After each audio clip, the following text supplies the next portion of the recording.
For many people, travelling to Cornwall is no short trip as it's out on a limb and is quite isolated. But it's no more isolated than the island situated 28 miles off the end of Land's End. The Isles of Scilly are a small group of islands just off of Cornwall, the first and last parts of English dry land. If dumped unknowingly on the islands, you would think you're in the Caribbean, as the white sandy beaches, tropical plants and warm temperature would quite easily disorientate you in believing you were somewhere abroad. St Mary's is the biggest island as it's home to the main quay, most houses, pubs and shops. The island's only contact with the mainland is either by air or boat, but the majority of cargo is brought over by boat to St Mary's and is then shipped over to the smaller off-islands, St Martin's, Tresco, Briar and St Agnes, where there are even a smaller amount of people who live on each one. With very little crime and few cars, the Isles of Scilly is a walker's paradise, and to many who either visit or live there, it is a paradise. David is a young boatman who moved to Scilly when he was a lad. Since then, he has decided to stay and start a family of his own there.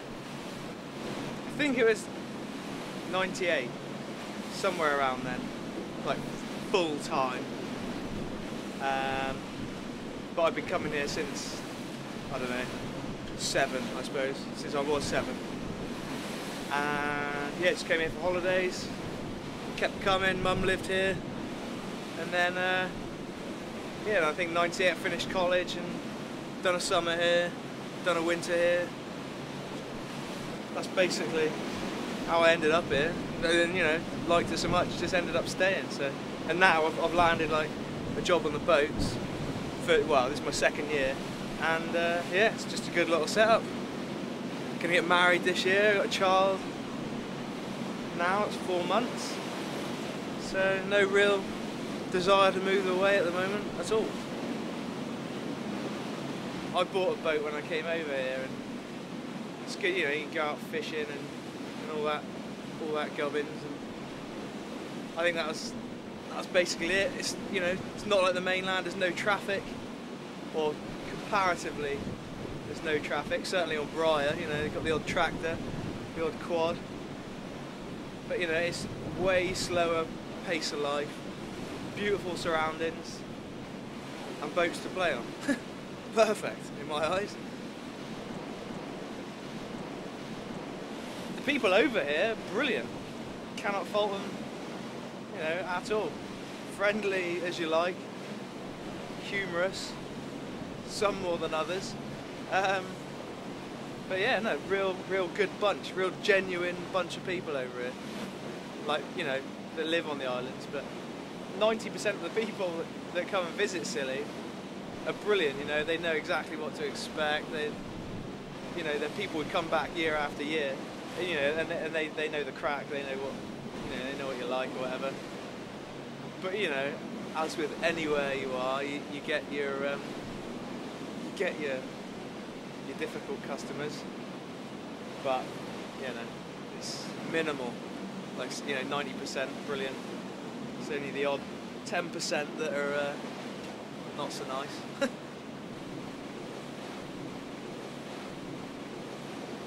I've been working on this boat for, yeah, like I say, 2 years, and started off at the bottom. So you just crew, which is what I'm doing today. Is you run around, you collect the fares.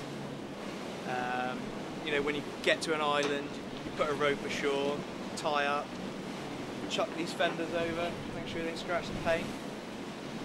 And we do that. I usually start, I don't know, 9:30 of a morning, finish about 5 o'clock in the evening. That's you know, that's what I was doing last year. This year, I'm sort of crewing, but now I've got a skipper's ticket. I'm sort of moving my way up the ladder, if you like. I'm doing odd boat trips, carry sort of 12 passengers. And then if I was skippering for a day, the day usually starts, I don't know, it can start around 7 o'clock in the morning, and it can go on as late as sort of 10 o'clock, you know, so you do reasonably long days when you're working, you know, when you drive in the boat. But that's good, you know, a good part of the job is driving, getting around in and around the islands, especially in the summer when the weather's good, t-shirt weather, pair of shorts, getting brown. Unlike today, which is quite miserable. yeah, that's basically what I've been doing and what I will be doing, I think, for a few more years yet. But I got to work my way up the ladder still, to get a few more tickets, and then eventually get to drive this one, you know, which carries 100. So that's my aim over the next sort of, I don't know, 2 or 3 years. And then once I got this ticket, then I'll be set up then, and it'll just be, you know, day-to-day work, which is yeah, what I want to do.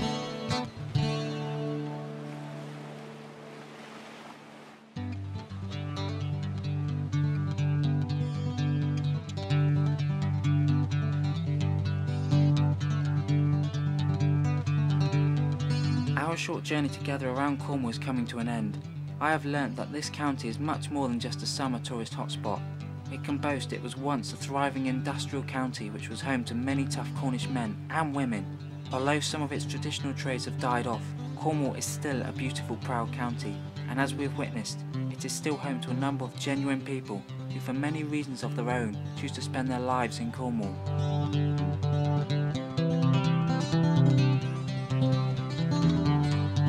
But the journey doesn't have to end here. I know mine will continue for years to come, as I know that I haven't even scratched the surface of its backlog of stories and spectacular scenery.